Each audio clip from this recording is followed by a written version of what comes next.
It is difficult to truly appreciate the scale of Operation Barbarossa, Adolf Hitler's invasion of Stalin's Soviet Union. Beginning on June 22nd, 1941, 3.8 million German and pro-Axis troops flooded across the border in occupied Poland and went charging headlong across the Soviet Union. They appeared unstoppable as they claimed hundreds of thousands of square miles of land, cleansing it of those they deemed undesirable by Nazi ideology, so that it could one day be colonized and used to feed and fuel the Nazi Empire. So close were the Germans to succeeding in defeating the Soviets that Army Group Center, under the command of Fedor von Bock, reached tantalizingly close to Moscow itself.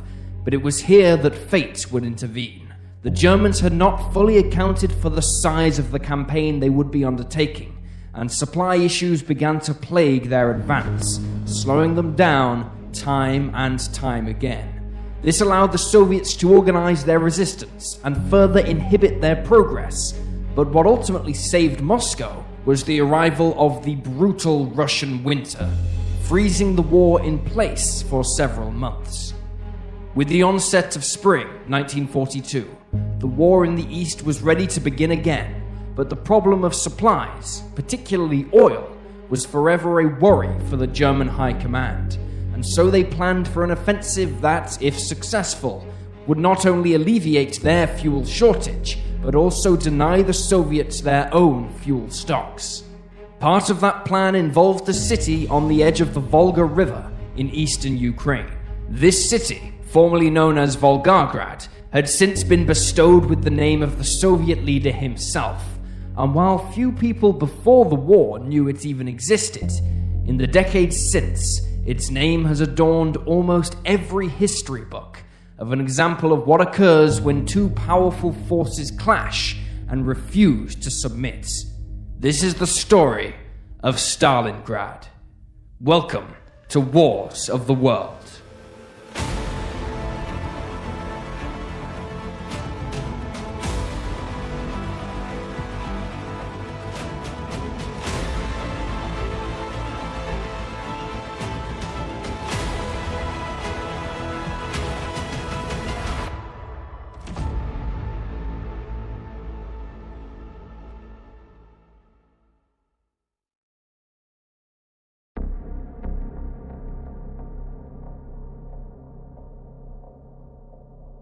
Nazi German society, despite its demands for obedience and conformity upon its citizens, relished its heroes.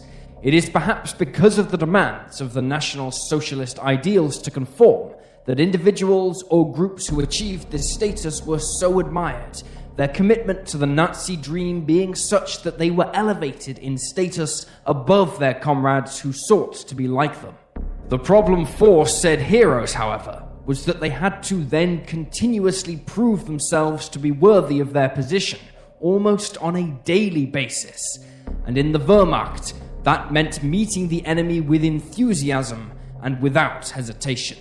Just who the enemy were was of course dictated by Nazi ideology, and was far-reaching on the Eastern Front. A Soviet soldier armed with a rifle, a partisan saboteur with a crowbar to damage a railway line, a Jewish mother and her children. They were all the same in the twisted minds of the Nazi leadership, and this belief had to be embraced at every opportunity that was presented to a hero of Hitler's army. One of Hitler's heroic units was the Wehrmacht's 6th Army, serving with Army Group South under the command of Field Marshal Walter von Reichenau. Formed on October 10th, 1939, at full strength, the 6th Army numbered 285,000 men, along with their assorted vehicles and field guns, and had earned themselves a fearsome reputation against the Western Allies during the German blitzkrieg into France, Belgium, and the Low Countries. The 6th Army then helped spearhead Army Group South's invasion of the Soviet Union, becoming the most highly decorated army for gallantry in the Wehrmacht, However, this success glossed over its participation in the brutal and cruel role it played in eradicating all enemies conceived of in the Nazi mind. Members of the Sixth Army were frequent participants in countless murders committed by German forces in the Soviet Union, often on orders from Reichenau, but also at times by soldiers on a break from their combat duties. Hitler had promised that no German soldier would be held accountable for his behavior against the Bolsheviks, and for many in the Sixth Army, this was permission from the Führer to kill at will for the most trivial of reasons. Like the rest of the Wehrmacht in the East, Army Group South had endured a brutal winter over late 1941. Then on January 12, 1942, while the Sixth Army was located in and around Poltava in western Ukraine, the 57-year-old von Reichenau elected to fight off the cold, which was well below freezing, with a morning run.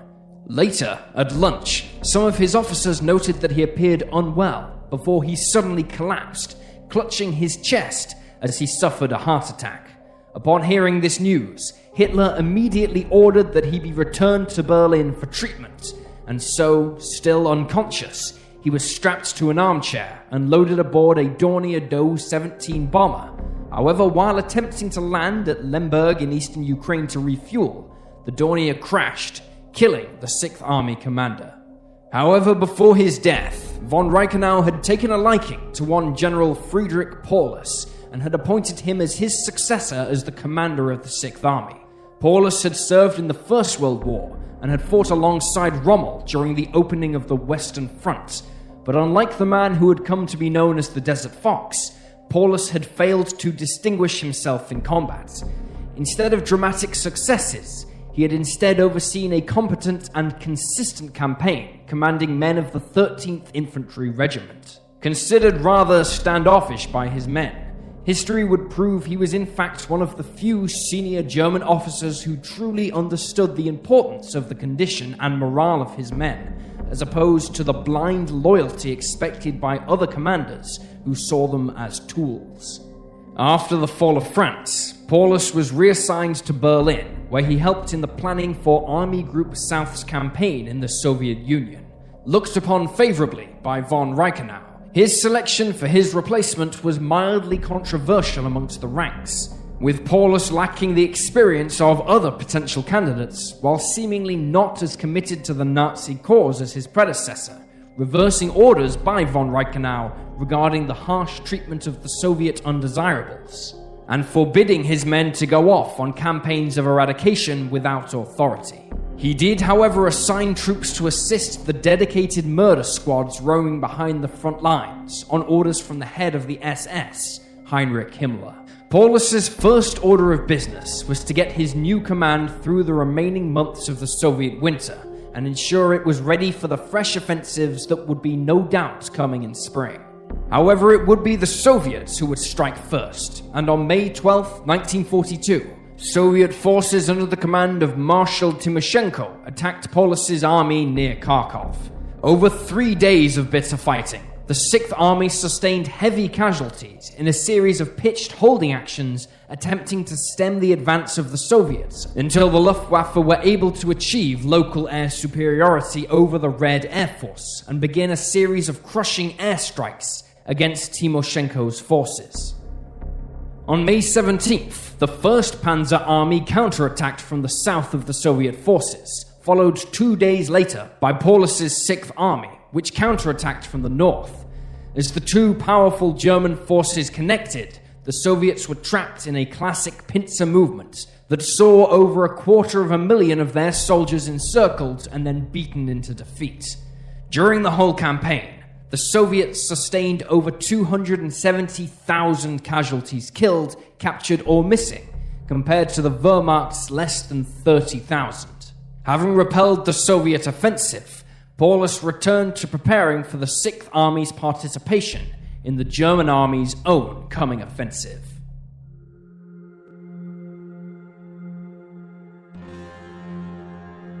Having seen his men's lightning advance across the Western Soviet Union almost frozen in place during the winter of late 1941 and early 42, and with the United States now committed against him in North Africa and Western Europe along with the British, Hitler wasted no time in formulating his summer offensives against the Soviets, hoping to return to the days of rapid advances east. One of his major objectives was to capture the Soviet oil fields in the Caucasus region, around the city of Baku in present-day Azerbaijan. Not only would this give Germany the oil it desperately needed to continue the war, but it was also responsible for some 80% of Soviet oil production, and thus would be a major blow to Stalin's armored units and air force. Hitler dubbed the offensive Fall Blau, meaning Case Blue, and it would be the goal of Army Group South, now under the command of Fedor von Bock, who had been given a new opportunity to prove himself to Hitler after failing to capture Moscow. Of course, it was not simply enough to take control of the oil fields. They then had to get the oil pumping back into the German supply chain. For this task, specialized oil brigades were formed in Romania, whose task it would be to build the pipelines to transport the siphoned oil off Soviet soil and maintain the oil fields once their Soviet administrators were no longer in control. But it wasn't just oil Case Blue was concerned with. As its empire grew across Europe and with the impact of Allied air raids, food shortages were predicted to hit Nazi Germany in the coming years. Just 2 days before the start of Operation Barbarossa, Nazi theorist and ideologue Alfred Rosenberg outlined that in order for long-term German success, the Wehrmacht must also make capturing the fertile agricultural fields of the southwestern region of the Soviet Union a high priority. In his words, this region would become the breadbasket of Nazi Germany. It seems incredible now, given what would follow, but at this early juncture, capturing the city with Stalin's name on it was not seen as a high priority. Instead, the attack was intended to damage the industrial city's ability to manufacture war materials, such as weapons and vehicles, draw Soviet forces away from advance towards the oil fields, and disrupt the vital rail and river transport links between Soviet forces in the north and south. However, the propaganda value of capturing the city bearing Stalin's name was not lost on Hitler, and as plans for the offensive unfolded, he placed ever greater importance on achieving that aim, dreaming of the insult it would be to Stalin for there to be a Nazi swastika raised high above the smoldering remains of his city. However, as the preparations got underway, many of the Wehrmacht commanders expressed their concerns over the plan. The front line, which Army Group South would be establishing, was huge, stretching well over 1,000 miles, placing an enormous burden on the German supply chain, a facet of the Nazi war machine that was already starting to falter, and was also one of the main reasons for the offensive in the first place. Additionally, there was always the risk of the Germans spreading themselves too thinly and offering the Soviets the opportunity to punch through where the line was thinnest and encircle pockets of German forces. The Germans were all too aware of the effectiveness of such tactics, having employed them successfully on numerous occasions, including during the aforementioned Battle of Kharkov in May. Von Bock was especially critical of this part of the plan, as it relied heavily on non-German units, such as the Romanians and Hungarians, to cover the Wehrmacht's flanks as they advanced, and who had proven themselves less capable and even lesser committed than the Germans during the whole Eastern enterprise. To address both concerns, a great deal of faith was placed in the Luftwaffe's Luftflotte 4, which, as well as providing close air support to the advancing German forces, could also help block any Soviet breakthrough away from the main German force and provide logistical support by flying in supplies. This was in addition to the Luftwaffe's fighters providing air cover against Soviet planes, whose efforts, despite holding a numerical advantage over the Germans, were often rendered ineffective by poor tactics and an inflexible command structure. Under the command of Austrian-born General Alexander Luhr, Luftflotte 4 had fought an intense war prior to June 1942, including wide-scale bombing campaigns against Warsaw in Poland in 1939. Morale was still generally high, particularly amongst the fighter pilots, who saw the Eastern Front as a way to quickly increase their scores against inferior Soviet pilots. But fatigue amongst the men and their equipment was increasingly an underlying problem, with the Luftwaffe force having been largely denied significant periods of rest since the invasion began. Nevertheless, over 1,500 German aircraft were available to support Case Blue at the beginning of the campaign. Case Blue would function in two key areas. The first was to the north of the objective oil fields, securing the banks of the Don River and then pressing on to Volga, thus securing the northern flank for the southern flank to advance on the oil fields. Paulus's 6th Army would be tasked with advancing on Stalingrad as part of the northern flank advance, with the aim of denying the Soviets their transport links south. As the offensive drew ever closer, German General George Stumme, commander of the 40th Panzer Corps, disobeyed standing orders from Hitler and deliberately distributed an outline of the offensive to a number of his subordinates. He disobeyed Hitler, who wanted absolute secrecy of the plan even from many division-level commanders, because German military tradition dictated the sharing of operation plans, so that if the chain of command was disrupted in battle, the plan would still go ahead like a well-oiled machine. However, after a German officer crash-landed across Soviet lines and was shot, the Soviets retrieved the plans from his dead body. Thus, almost on the eve of the offensive, the Soviets had been handed Hitler's entire plan, including annotated maps covering the deployment of German and Axis units to the Volga and into the Caucasus region. This naturally sent alarm bells ringing amongst the German leadership. Stumme was recalled to Berlin, where a furious Hitler insisted he be court-martialed for his blatant disregarding of standing orders regarding battle plans. He was narrowly spared prison, or worse, when several leading Nazis, including Hermann Göring, pleaded his case. Instead, his fate was to replace Rommel as commander of the doomed Afrika Corps in its final days. On October 24, 1942, British troops opened fire on a German staff car seen traversing near the German front lines in Egypt. It was Stumme's, and the British recovered the dead general's body after his driver left him behind as he beat a hasty retreat. As preparations continued with Case Blue, the question that concerned those briefed either officially or unofficially on the plan was what would the Soviets do to counter them, given that they knew the Germans' objectives. They needn't have worried themselves, however. Demonstrating his typical high level of paranoia, Stalin dismissed the captured plans as little more than a German ruse, given how, in his mind, the plans were simply handed to the Soviets. He believed they were intended to convince him to divert forces away from defending Moscow, which he reasoned was Hitler's true objective, and that Army Group South was merely a supporting player in that goal. In actuality, the reverse was the case, with Hitler ordering the troops on the Moscow front line to hold the line, while forces once committed against the Soviet capital were deployed south to assist in capturing the Caucasus region.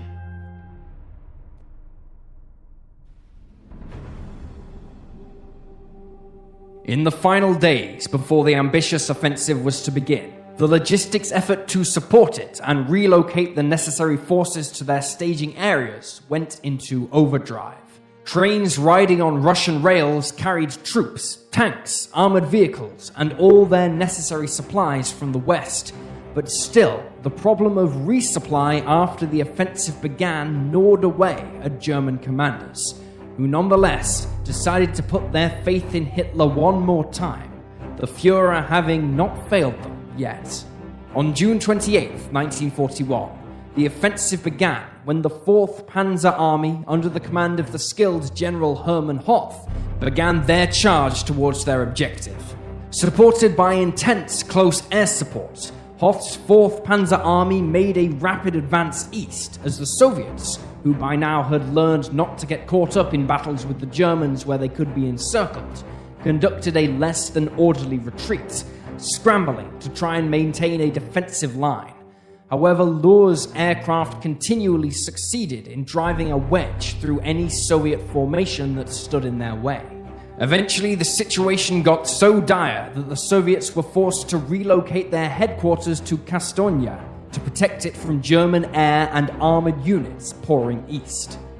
On June 30th, Stalin felt the situation warranted the head of the Red Army's armored corps, Yar N. Fedorenko, to take command of the 1,000-plus tanks in the region, ranging from light T-60s up to the heavy KV series to repel Hoth's forces. However, despite this paper advantage, the Soviet tank units struggled to translate into anything meaningful, seldom appearing in any significant numbers to counter the orderly advance of the German panzers and Tigers. On July 7th, German forces began occupying large areas of Voronezh, including, most importantly, the series of bridges crossing the river. The Soviets attempted to counterattack, but it was hastily organized and ended in disaster, while another Soviet attack west between Voronezh and Kursk was halted by heavy German artillery and air support. But the Soviets were not done yet, and threw more and more men at the city. Hoth, meanwhile, found his tanks waiting for supporting infantry to arrive, who were delayed by 48 hours. Fighting in the city soon ground to a bitter slogfest, as buildings were reduced to rubble, offering ideal locations for the Soviets to set traps and provide cover for snipers and machine gun nests, forcing the Germans to begin making widespread use of flamethrowers and high-explosive shells to clear buildings of their opponents. With the infantry now arriving to take over the fighting, Hoth's panzer army was now to turn southeast towards Stalingrad and support Paulus's 6th Army advancing on the city. It was at this point, however, that Germany's gains began to slow down, as two key factors would come into play that would inhibit their progress. As was feared before Case Blue even began, the German supply chain just wasn't up to the task of keeping pace with German advances, particularly since Soviet forces were in widespread retreat, their own cohesion having broken down. German forces found themselves in some areas 10 days ahead of schedule, and as a result, supplies, especially of fuel, were often slow to catch up, and on more than one occasion they were forced to simply hold their positions. Aircraft such as the Junkers Ju-52 transport were used to try and speed up the process, but they could only carry so much, and required the Germans to find, or even build, suitable landing sites. The other problem that emerged in this period was the growing frustration between von Bock and his commanders with Hitler and the German high command back in Berlin. Traditionally, German, and before that Prussian commanders, had been given an objective, a broad outline of how to achieve that objective, and the relevant supplies they would require. This gave them a lot of freedom, and indeed this had allowed generals such as Rommel to show their prowess as military leaders in the early campaigns of the war. Now, however, Hitler was himself taking much more of an active role in orchestrating the offensive, but Hitler was never a general. As such, von Bock found himself clashing with a former corporal on how to proceed next. Hitler wanted to proceed with the second phase of Case Blue, with the 1st Panzer Army advancing from the south and meeting up with Hoth's army. Von Bock disagreed, however, because, quite simply, he knew the Red Army had largely withdrawn from the area, and so the Soviet casualties Hitler dreamed of wouldn't be. He was also aware that the Soviets were reorganizing at new positions along the Voronezh front, and he wanted to crush these Soviet forces first before advancing on Stalingrad. But this meant delays, which Hitler was not happy with. For his part, Hitler was frustrated that von Bock was still fighting in Voronezh, feeling this was not a primary objective and served as a distraction, while at the same time feeling he was being overly cautious in his handling of the operation and not seizing opportunities that presented themselves. Hitler was thus rapidly losing confidence in von Bock's ability to command Army Group South during this critical offensive that would have repercussions for the war far beyond the battlefield.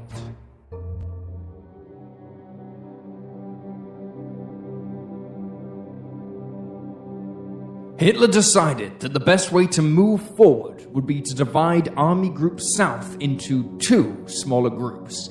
Group A would be commanded by Marshal Wilhelm List, whose forces include the German 1st Panzer Army, the 11th and 17th Armies, and the Romanian 3rd Army, and they were assigned to the southern region to capture the oil fields themselves. Meanwhile, Group B was assigned to continue the fight to secure the northern flank, and would remain under the command of von Bock, and included Paulus's 6th Army, who were now ordered to attack Stalingrad, in conjunction with the main offensive south, with flanking support from Romanian, Hungarian, and Italian troops. Believing that the Soviets had retreated to the lower Don River, north of Rostov, Hitler ordered Hoth's 4th Panzer Army south behind Paulus's army, advancing on Stalingrad to support von Kleist's panzers in encircling the enemy there. But, of course, there was no significant enemy to encircle. Instead, moving Hoth's forces to the southern front took them out of the main fight and tied up large numbers of resources, as well as congesting the roads and railways needed to support the move south. Traffic jams, in fact, were becoming a major problem for the Germans. They had expected to fight a dug-in enemy, but instead the speed of their advance meant that German forces were getting caught up in one another's movements on the few usable roads in the region. At the same time, Hitler began to view the capture of Stalingrad as an increasingly important objective. His obsession with the city was already taking hold. Separated from the Red Army by rolling countryside that obscured their maneuvering, and with heavy fighter cover, Paulus and his comrades were confident they could start the offensive against Stalingrad on July 17th without detection. However, with less than 48 hours to go, advanced elements of the Soviet 147th Rifle Division, supported by a company of T-34 medium tanks, approached German forces near Morozovsky train station. German infantry seized nearby dwellings and began fortifying them, while the panzers and other vehicles were still being unloaded and prepared for combat. At 1740 hours on July 16th, 3 T-34s and 2 T-60s approached from the nearby Morozov farm as they probed the area for German forces. They were quickly fired upon by the Germans. However, they lacked anti-tank guns powerful enough to penetrate the thick, sloping armor of the Soviet T-34. And so were themselves destroyed without loss, although one T-34 did suffer a broken-down gearbox and had to be towed back to Soviet lines. Believing this small reconnaissance unit was the only armor in the area, the Germans dispatched 4 tanks and supporting anti-tank guns in pursuit. Instead, however, they found 2 whole Soviet tank companies in front of them, and despite a valiant effort, where they destroyed a T-34 and disabled 2 others, the Soviets destroyed 2 German tanks, captured a third after it had been disabled, and destroyed several anti-tank guns. Formally beginning on July 17th, Paulus made his push for Stalingrad, having been reinforced with, among other units, the 24th Panzer Division and their assortment of various panzer types, bringing his army's strength close to 400,000 men. However, his army was by no means immune from the supply issue that was draining the Wehrmacht elsewhere on the Eastern Front, and this slowed his advance on the city. Furthermore, generals such as von Kleist wondered why Hoth's panzers weren't ordered to head straight into Stalingrad with Paulus, since they were literally crossing paths anyway. But the Führer could not be questioned. On the same day, Hitler relieved Bock as commander of Army Group B, replacing him with Maximilian von Weiss. Having lost the confidence of the Führer, Bock never again occupied a senior command position in the Wehrmacht for the remainder of the war, instead going into quiet retirement. Recognizing that the city was now a German objective, Soviet Marshal Timoshenko signed Directive Number 23, in which he outlined simply that the task of the Soviets in the coming battle was to simply retain the Stalingrad front at all costs. However, Timoshenko's inability to hold off the Germans following the offensive was punished by Stalin. when on July 21st, he replaced him with V.N. Gordov. Meanwhile, Paulus's force was in heavy combat with the Soviet 62nd Army and was on the verge of destroying its right flank when the Soviets launched a powerful counterattack. Operating without air cover, Soviet tanks were themselves bombed time and time again as they attempted to circle around Paulus's left rear flank, but through sheer tenacity and force of numbers, on July 29th, they began to threaten Paulus's force, which was now being caught in the middle of a pincer movement. The Soviets thus managed to put the 6th Army on the defensive, holding Paulus west of his objective, albeit temporarily, and it would take days of bitter fighting to get back on the march to Stalingrad, arriving on the outskirts of the city in late August.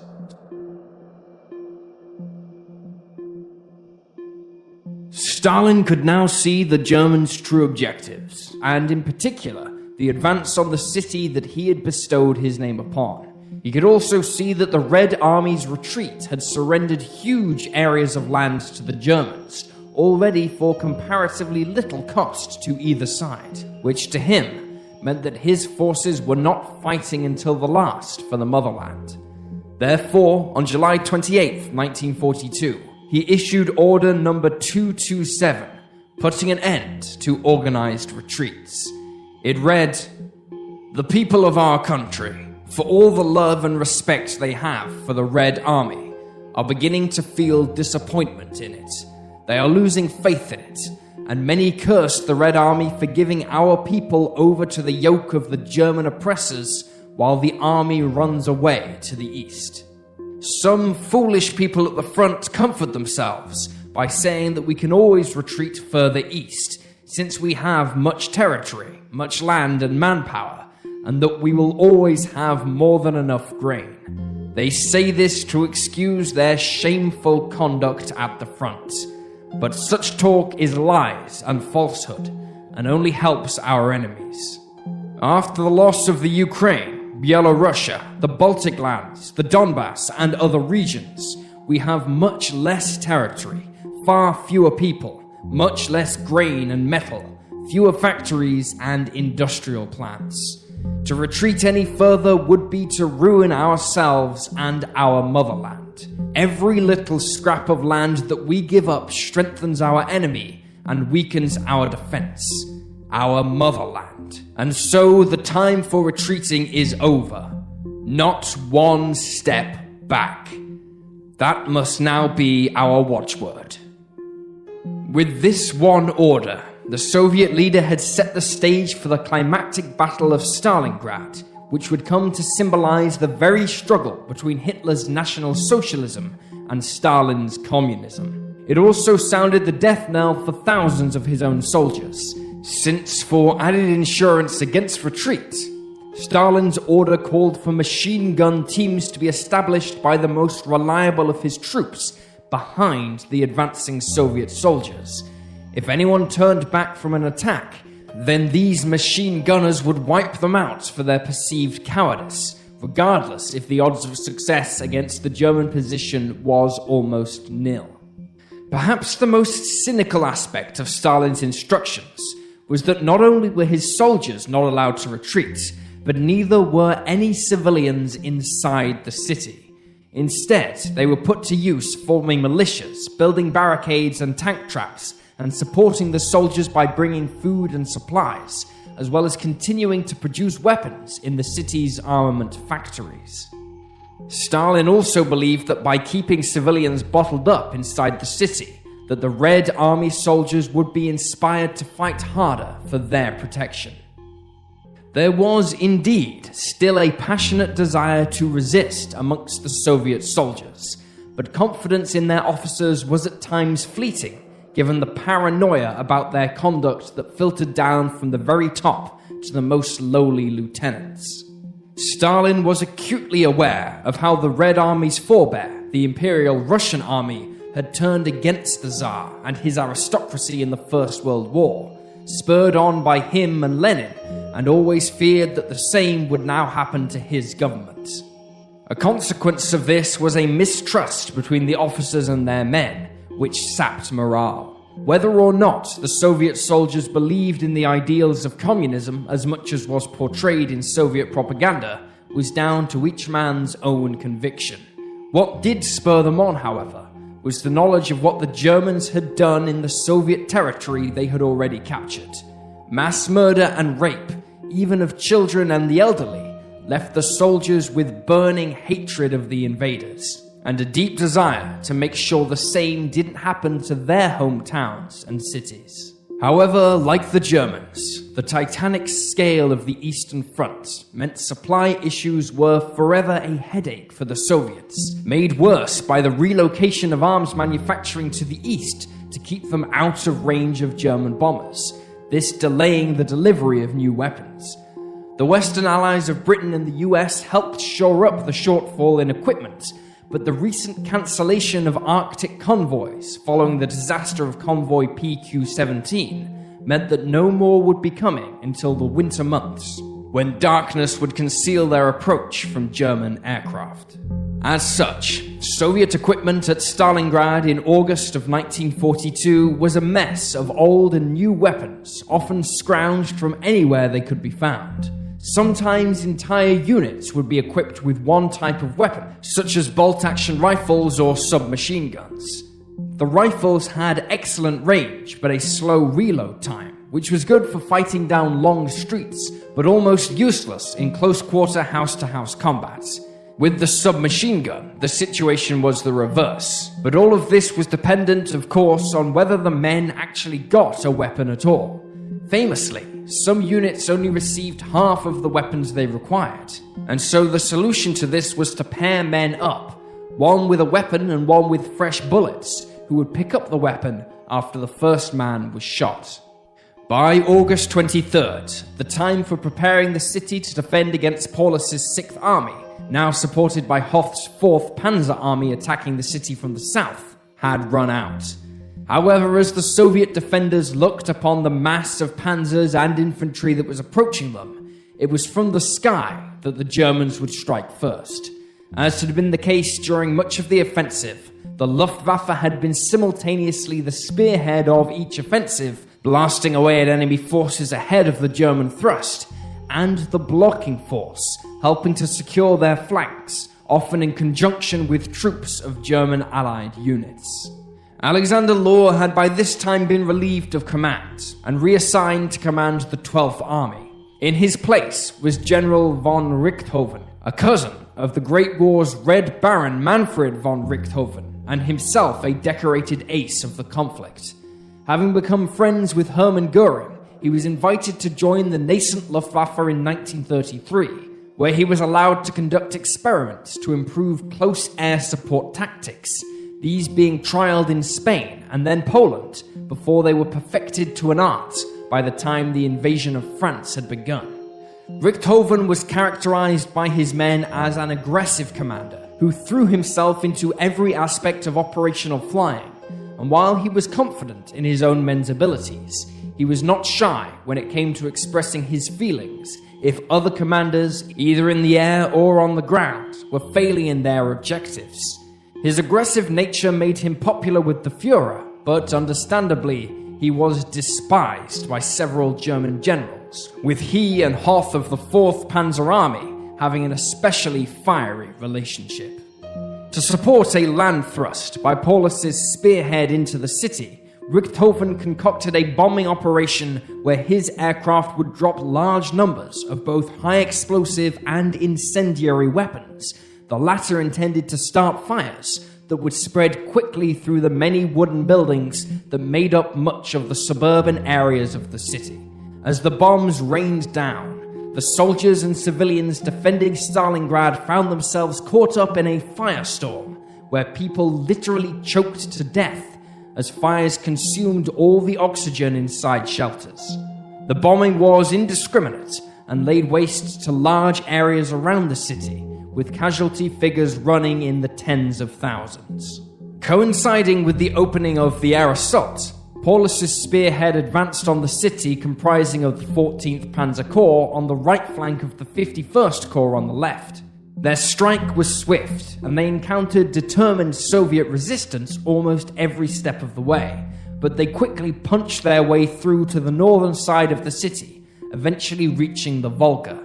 It was a triumphant attack, but there was no time to celebrate, as by the next day, Soviet forces comprising of the 62nd, 64th, and 1st Guards armies quickly filled up the void left behind them, blocking the path between them and the rest of Paulus's forces, and seriously threatening them with destruction, unable to withdraw in any direction. Paulus immediately prepared a relief operation to rescue the trapped Germans, but again, Soviet troops forbidden from retreating put up a stiff resistance, seriously slowing progress. In the meantime, Luftwaffe 4 continued bombarding the city, hoping to smash the extensive Soviet defenses that had been prepared, and also help keep Soviet troops off the surrounded German spearhead as much as possible. Realizing it would take several days to reach them now that Soviet forces had regrouped, the Luftwaffe was also forced to undertake supply drops to the encircled force to help keep them fighting while waiting for relief. On August 25th, von Richthofen decided to join his men on a bombing mission over the city. Such is the low threat from Soviet fighters at this time. Flying in his personal aircraft, he is said to have watched the city burning with an enormous sense of satisfaction, relishing in its destruction like he had done over Warsaw, regardless of the civilian lives that were being lost as a result of the onslaught. Paulus then ordered another armoured thrust into the city, led by the 48th Panzer Corps. Their objective was to link up with the encircled Germans and resupply them. However, during their advance, the panzers prove especially vulnerable to ambushes as they traverse the narrow streets of the bombed-out and burning city. They reach the trapped Germans and deposit their supplies, but then retreat due to a lack of infantry to help fend off Soviet attacks within the city, fearing they too will become trapped. Elsewhere in the campaign, to the south of the city, Hoth's 4th Panzer Army struck northwards toward the Volga, protected by Soviets' 51st and 57th armies. Despite early gains, the tenacious Soviets managed to repel his army, forcing him to retreat and regroup, ready for the next push. However, perhaps becoming overly confident as a result of this success, or feeling that the 6th Army was the bigger threat, the Soviets withdrew some of the units on the southern flank of the city to the north to help prevent Paulus from rescuing his encircled men. Sensing his opportunity, Hoth attacked again and started pushing the Soviets back into the embattled city, while, after a week of bitter fighting and intense aerial bombardment by Luftwaffe 4, Paulus's forces finally linked up with the 14th Panzer and 51st Corps, sparing them from destruction. Unknown to anyone at the time, this opening round inside the city ominously foreshadowed the events that would follow. As the Germans pushed the Soviets back, they captured a handful of airfields and airstrips, which would go a long way to helping with their resupply issues. The most important of these airfields is the one at Pitomnik, which the Germans captured on September 3rd. Located 15 kilometers west of the center of the city, it has a long concrete runway and the necessary infrastructure to handle large transport aircraft, including the 4-engined Focke-Wulf FW-200. In an effort to stem the tide of the German advance through the now ruined city, Stalin ordered in reinforcements in barges from across the eastern side of the Volga, but with the Luftwaffe controlling the skies, the river ran red with blood as the Soviet troops were strafed and bombed in their barges. As soon as they reached Stalingrad, they were often immediately thrown against the Germans in large human wave assaults with little more than a gun and a few rounds of ammunition, if they were lucky. At this stage in the battle, the average life expectancy of a Soviet soldier once inside the city was measured in hours, with more than 24 being the exception rather than the norm. However, once the Soviet soldiers survived this initial baptism of fire and became embedded into the battle, they found that the German bombing had an unforeseen advantage in their favor. The ruins of the buildings provided countless positions with which to hide in and ambush German troops, or conceal snipers who could pick off German officers in the hope of disrupting the German unit's ability to function. Furthermore, the advantage offered by German armor was almost negated, as the streets were blocked by debris and Soviet barricades, making the fight for Stalingrad a predominantly infantry affair. However, the Germans were still pushing forward towards the Volga. On September 14th, the final German assault on the Volga began, and the next day, German troops passed the city's massive grain elevator. This imposing structure, measuring 90 meters long and 35 meters high, was barely 2 years old, having been completed in 1940 and abandoned by its staff, who had joined in the city's defense.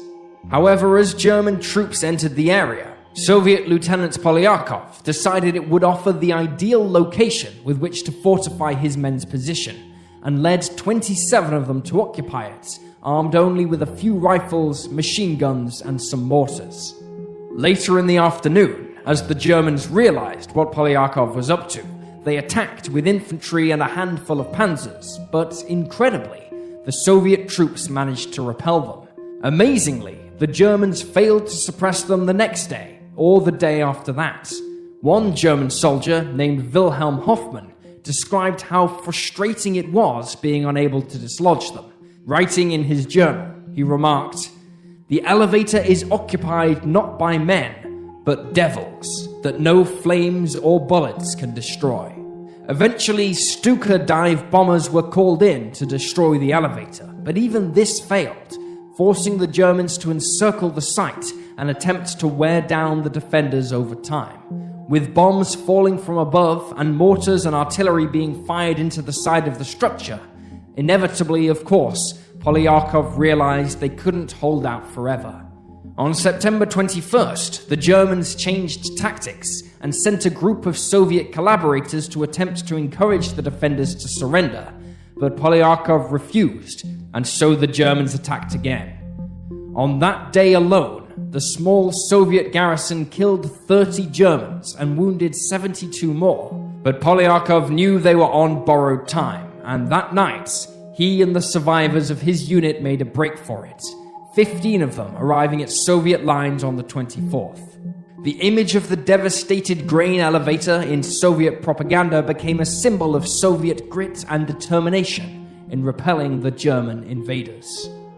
German commanders, both in the field and back at Berlin, were aghast at the ferocity of the fighting in Stalingrad and this newfound Soviet spirit of defiance.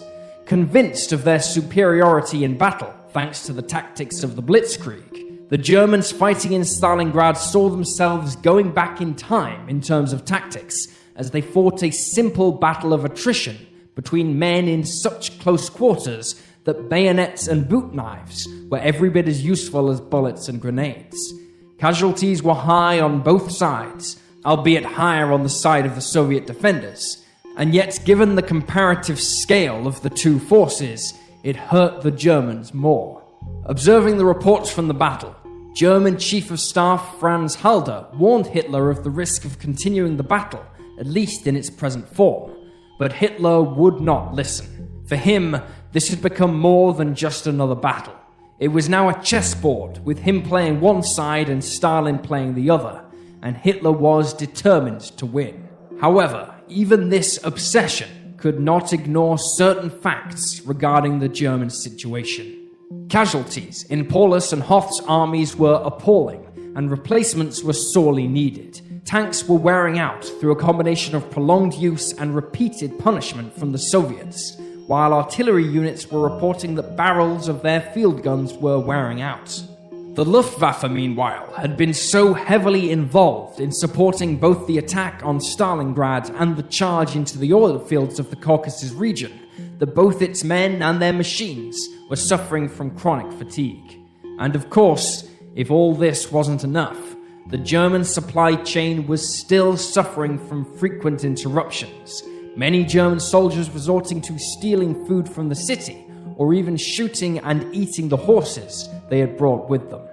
But Hitler still would not listen, and infuriated by Halder's warnings, deriding them as overly pessimistic, he dismissed him on September 24th, While Weichs decided that the only thing left to do to shore up Paulus's losses in the city was to redeploy German units covering the northern and southern flanks, where the fighting was sporadic to non-existent, and have those positions assumed almost entirely with Romanian and Italian units.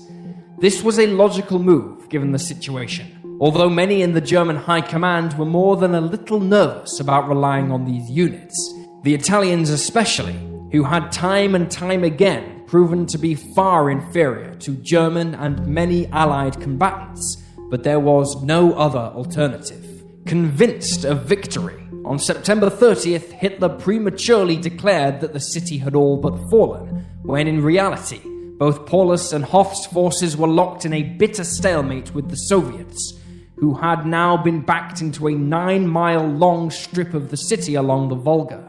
In places, the Germans were so close to the Great River that they exchanged direct gunfire with Soviet troops crossing it. But nevertheless, neither Stalin or the Red Army were prepared to abandon what was left of the city. Not one step back.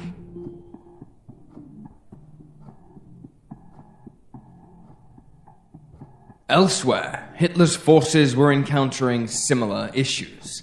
The battle for the Caucasus oil fields had failed to bear fruit in addressing Germany's oil supply problem. Just like at Stalingrad, the Soviet troops were forced to either hold the land or die trying, slowly bleeding the Wehrmacht to death as they advanced.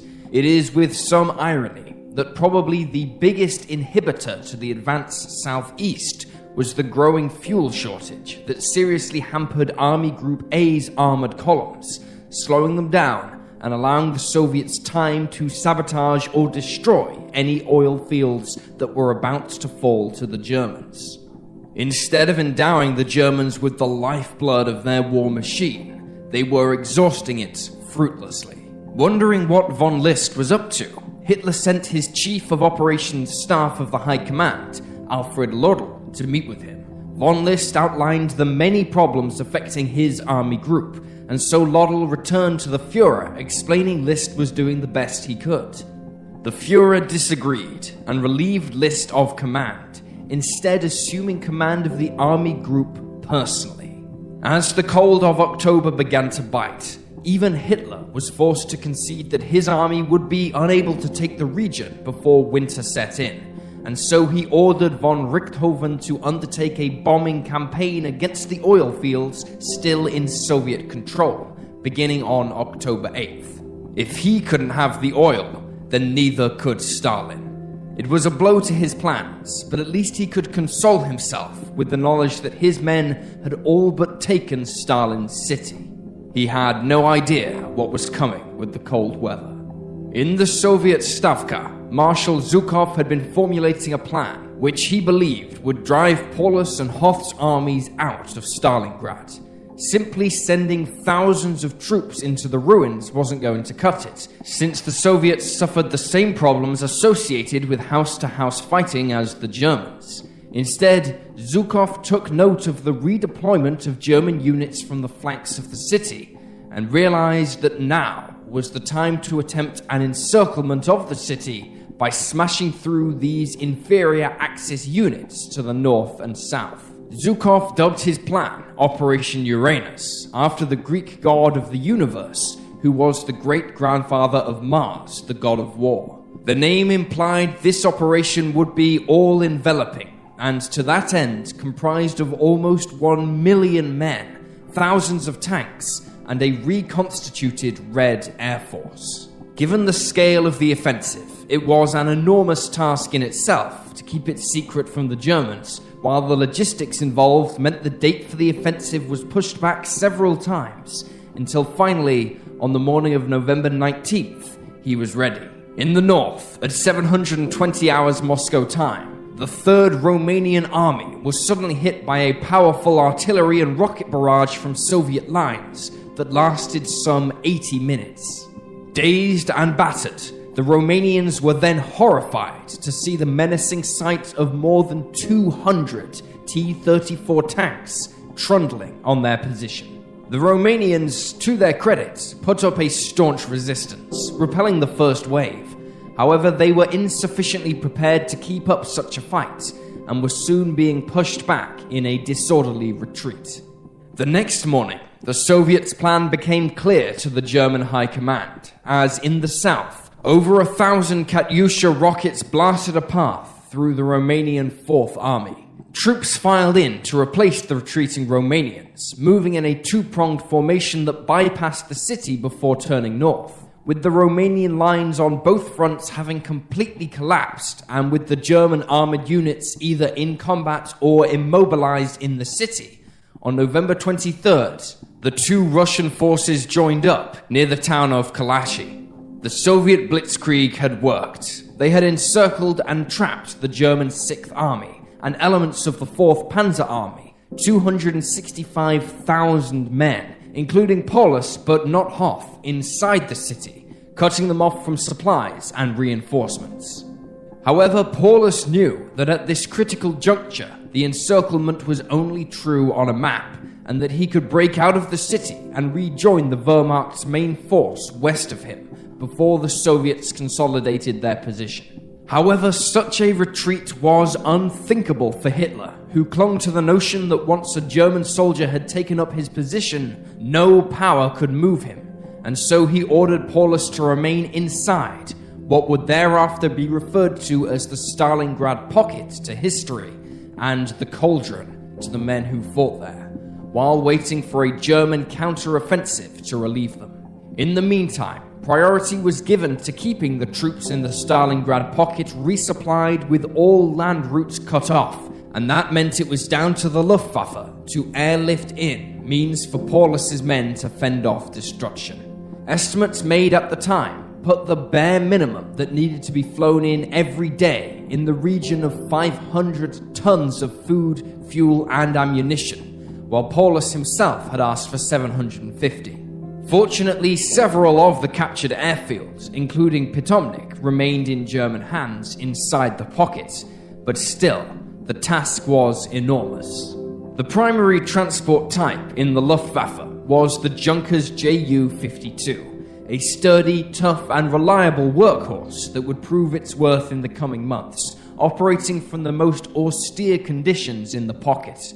However, taking into consideration its carrying capacity, the time to fly to Stalingrad and back, and the need for maintenance and repairs due to the punishing treatment they would expect, Luftwaffe analysts estimated they would need at least 10,500 examples of the craft to get anywhere near the level of resupply that would be required. Only 4,845 were ever built.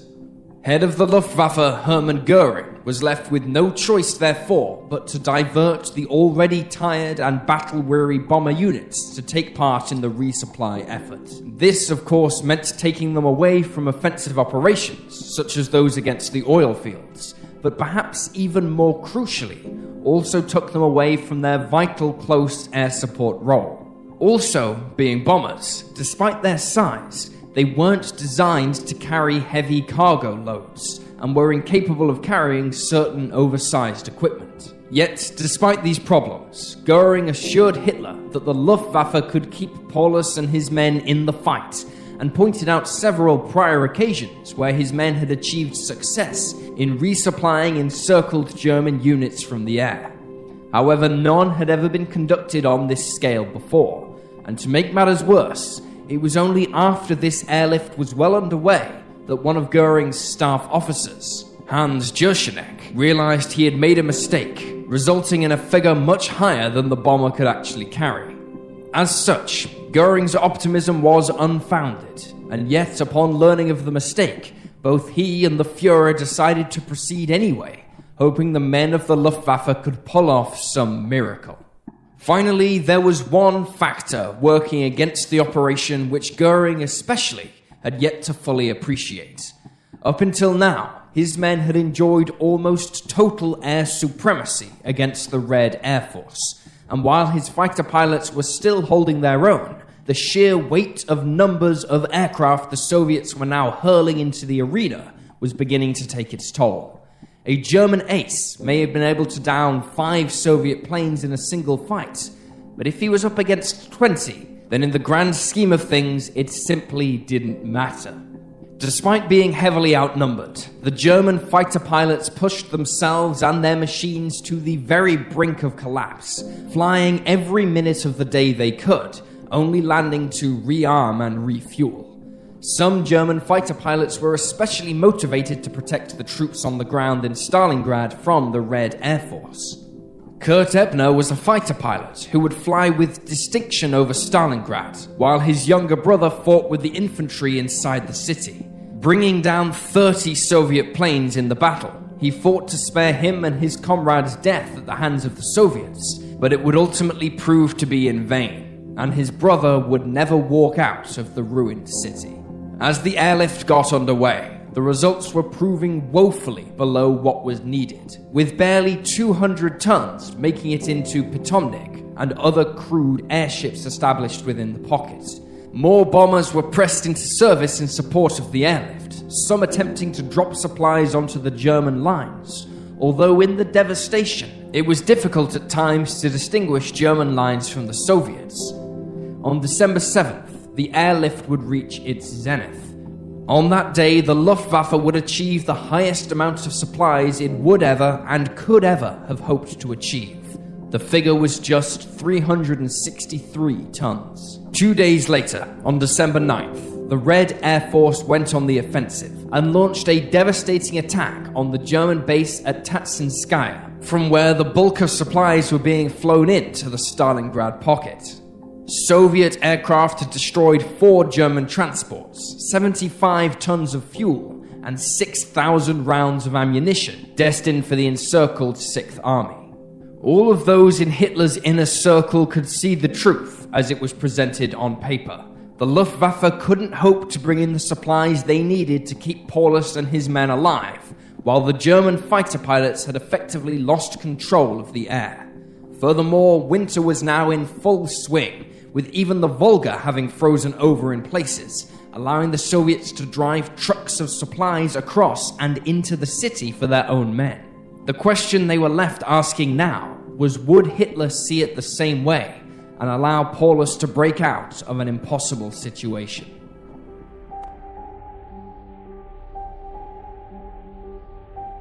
On December 18th, Field Marshal Erich von Manstein, commander of the German Army Group Don, which comprised the remaining units of Army Group B, who were fighting the Soviets outside of the pocket and would ultimately be tasked with rescuing Paulus, sent one of his junior officers to meet with the 6th Army commander and relay the Field Marshal's planned offensive to lift the encirclement.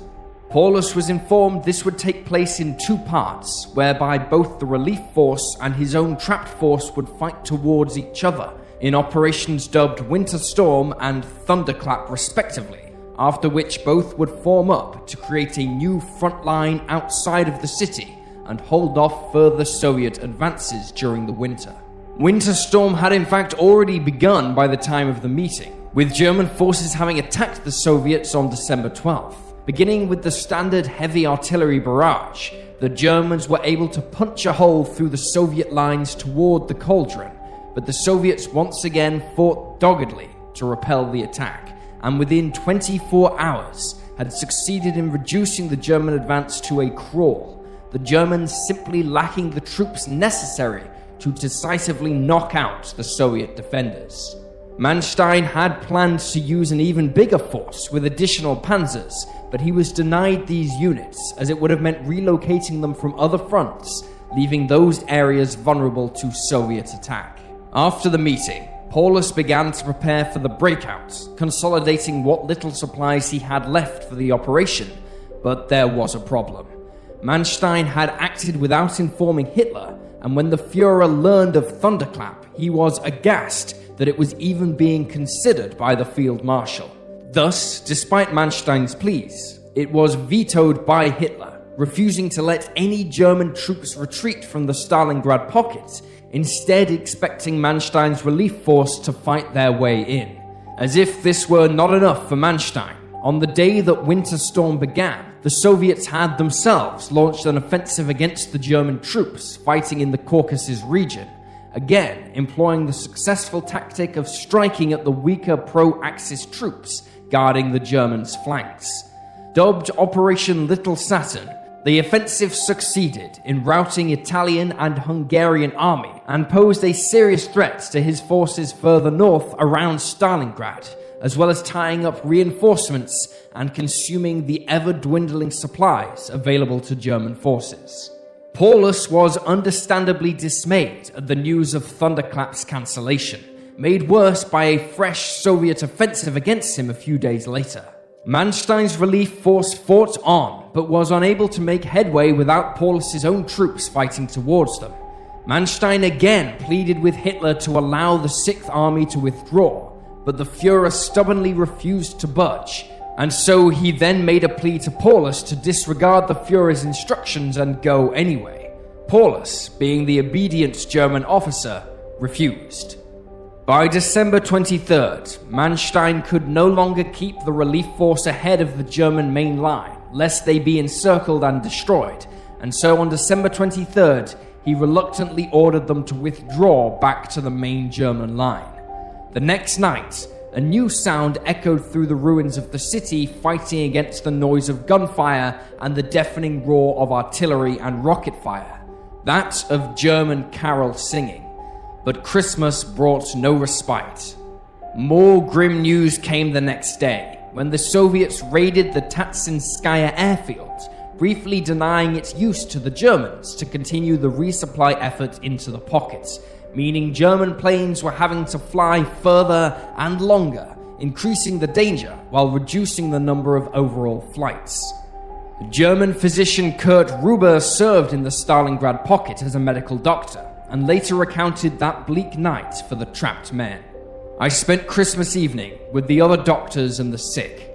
We raised our mugs and drank to those we love, but before we had a chance to taste the wine, we had to throw ourselves flat on the ground as a stick of bombs fell outside. I seized my doctor's bag and ran to the scene of the explosions, where there were dead and wounded. My shelter, with its lovely Christmas decorations, became a dressing station.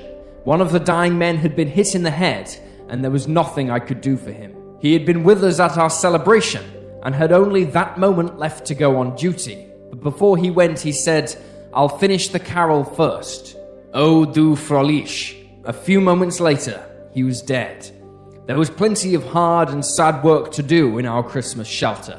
It is late now, but it is Christmas night still, and so much sadness everywhere. Also being a pastor back home in Germany, Ruber did his best to care for his patients' spiritual needs as well as their physical ones. On the back of a captured Soviet map, he sketched a picture of the Madonna and hung it on the wall of his bunker, it becoming something of a shrine to German soldiers looking for a small piece of comfort during a season meant to be about goodwill to all men, even though comfort was a word seldom used by the trapped German forces. In those final days of December, they had become so used to hunger that at times they failed to notice the pains in their stomach, the cold instead distracting them as they huddled up in their defensive positions, trying to find the faintest breath of warmth from their comrades. In December of 1942, leading into January 1943, supplies in the pocket got so low that on some days the men received just 200 grams of bread to sustain them, as they fought against an unending sea of Soviet troops pushing them further and further into the city. The need for food and water amongst the German troops would see them resort to some of the cruelest of methods in order to sustain themselves. Any civilian caught with even the most minuscule piece of stale bread could expect to find themselves on the wrong end of a German rifle, while dead Soviet soldiers' bodies were always looted for the most meager of rations. As for water, snow and the Volga itself would have to suffice, but the problem, of course, was the number of Red Army snipers hiding in the rubble and on the opposite bank of the Great River, and with nowhere to hide when collecting the water, many a dehydrated German was left floating lifeless following this desperate bid. Soon, many of the Germans realized that Stalingrad still had one commodity in abundance they could use for collecting the water: orphans. Soviet children in the city were rounded up by German soldiers, some of whom were as young as 5 or 6 years old, and were promised things like chocolate if they went to the Volga and collected water for them. Of course, the Germans had no such luxuries to give, but the children, trusting in adults, did as they were asked, dreaming of their rewards. When the Soviet officers realized what was happening, they instructed their snipers to shoot these children as enemies of the Soviet Union. The German airlift, by the start of the new year, began to collapse. The repeated flights in and out of the Stalingrad pockets took a terrible toll on both men and machines, either breaking from the strain or being whittled down by increasingly heavy fighter resistance.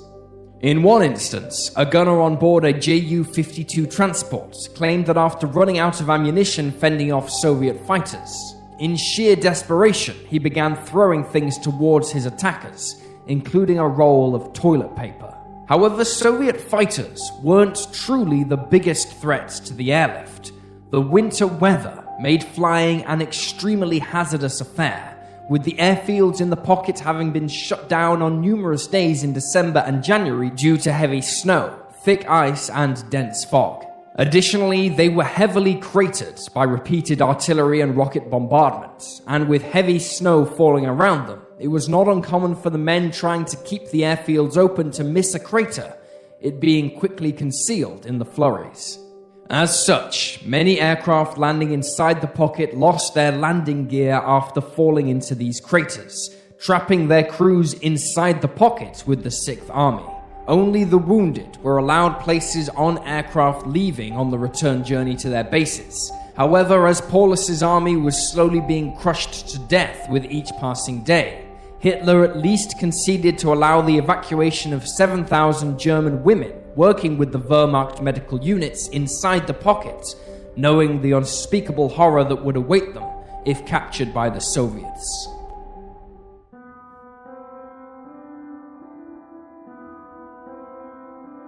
On January 9th, 1943, the surviving German troops had been squeezed into an ever-shrinking pocket, while the German army outside of the encirclement was struggling to hold back the Soviets' offensive. And so, to everyone except the Führer, the end for Paulus and his troops was clearly in sight. It was at this point the Soviets decided to offer the carrot instead of the stick. Soviet planes rained down thousands of leaflets onto the German troops, which outlined the very favorable treatment they could expect if they accepted the Soviet offer to surrender. The surrender offer stipulated they would not be harmed, providing they did not resist, and there was a promise that after the war, the men would be permitted to return to Germany. If that were not enough, they were promised regular rations, and that any sick or injured German troops would receive medical attention. However, the Führer had made it clear that no surrender was permitted, and so once again, Paulus fell into line and refused the offer. Consequently, an overwhelming sense of doom seemed to grip every man left fighting for their lives in what was now nothing more than a carcass of a city. They were also left wondering whether they could expect to receive even harsher treatment than usual now that Paulus had rejected the offer. For some, this led them to fight even harder with their last ounces of energy, while others simply gave in to despair. At times, the once ironclad discipline of the Wehrmacht evaporated, leading to insubordination, brawls, and even murder and suicide. Johann Scheins, a truck driver with the 16th Panzer Division, explained after the war how the men in his units took this opportunity to shoot an officer known for his bullying of the men under his command. On January 15th, Paulus suffered a massive blow when the Soviets not only captured his airfield at Salsk, but also the vital airfield at Pitomnik. Demonstrating the Germans' remarkable efficiency, a new airfield was built at Cherikovo in just 2 days, but it was hardly a suitable replacement. Not that the Luftwaffe had the aircraft anymore to deliver or even get close to what the trapped Germans needed. Their numbers already reduced from the strain of the airlift. The losses amongst the survivors kept mounting, with 6 transports being destroyed in landing accidents inside the pocket on January 20th alone. Paulus knew at this point it was only a matter of time before the airlift became unsustainable, and lamented, When the aircraft do not land, it means the death of the army. In reality, of course, the German troops were already finished. So weakened by the brutal fighting, the bitter cold, and the rampant diseases that flourished inside the city, that from the original force of 265,000 troops, there was, by the middle of January, less than 100,000 left. Even notions of a breakout at this point were pure fantasy. At 1220 hours, on January 22nd, 1943, the last Ju-52 landed inside the Stalingrad pocket, and the next day, the last flights out by repurposed HE-111s were undertaken. Only Gumrak airfield remained in Paulus's control, but it was rendered unusable before it fell on January 25th. The Luftwaffe continued to attempt to drop supplies to their comrades, but it was less than a trickle of what they needed. Over the course of nearly 2.5 months, the airlift, which was needed to bring in a bare minimum of 500 tons of supplies a day, averaged a woeful 114.6 at the cost of 466 aircraft. On January 26th, the German pocket was cut in two by a Soviet attack, and yet, even now, Hitler remained convinced that the German soldiers inside the pocket could pull off a miracle, he being completely detached from reality. On January 30th, 1943, Paulus received shocking news. He had been promoted by Hitler to Field Marshal, and with this news, Hitler reminded him that no German Field Marshal had ever been captured alive. Some have interpreted this gesture as Hitler still believing that Paulus could hold on to the city. Paulus was not the only one promoted that day, as Hitler had promoted various others and bestowed medals in order to lift the spirits of men who were in a situation where rations were now being denied to the sick and wounded to keep the rest fighting. Others, however, have seen this as Hitler instructing Paulus to commit suicide before the end, for the German army to save face. Paulus certainly interpreted it this way, and reportedly said to his staff, "I have no intention of shooting myself for this Bohemian corporal." By this time, some German officers were already taking it upon themselves to end the madness, such as one general who ordered his troops to expend all of their ammunition, making any further resistance impossible, forcing them to surrender. Then, on January 31st at midday, Paulus's own position was overrun and he was taken prisoner. The field marshal surrendered his staff, but left it to his own men to decide their fates, the last organized groups finally giving up on February 2nd, 1943, bringing an end to the Battle of Stalingrad.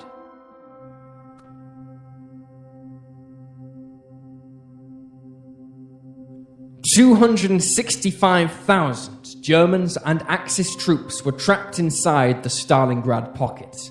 Only 91,000 would emerge to go into Soviet captivity, where they were subjected to such brutal treatment that only around 6,000 would survive the war. A small number continued to hide in the ruins of Stalingrad for months afterwards, including many of those Soviet prisoners who volunteered to fight with the Germans against Stalin. For these troops, there was no future, and so very few of them were taken alive in the Soviet mop-up efforts. While sources vary on the exact figure, in all the battle for the city resulted in some 2 million casualties, making it one of the bloodiest in history.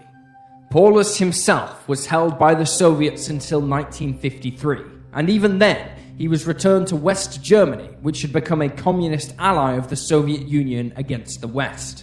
For both sides, the fight for the city had become more than one for territory. It had come to encapsulate the war in the East itself, a war where neither side gave any quarter, and the true horrors of combat were realized in their many, many forms. For Germany, it marked the beginning of the end for Hitler's 1,000-year Reich, as the road was now open for Stalin's army to bathe Eastern Europe in red. And in just over 2 years, rather than a swastika flying over the ruins of Stalin's city, the hammer and sickle was instead flapping over the burned-out ruins of Berlin.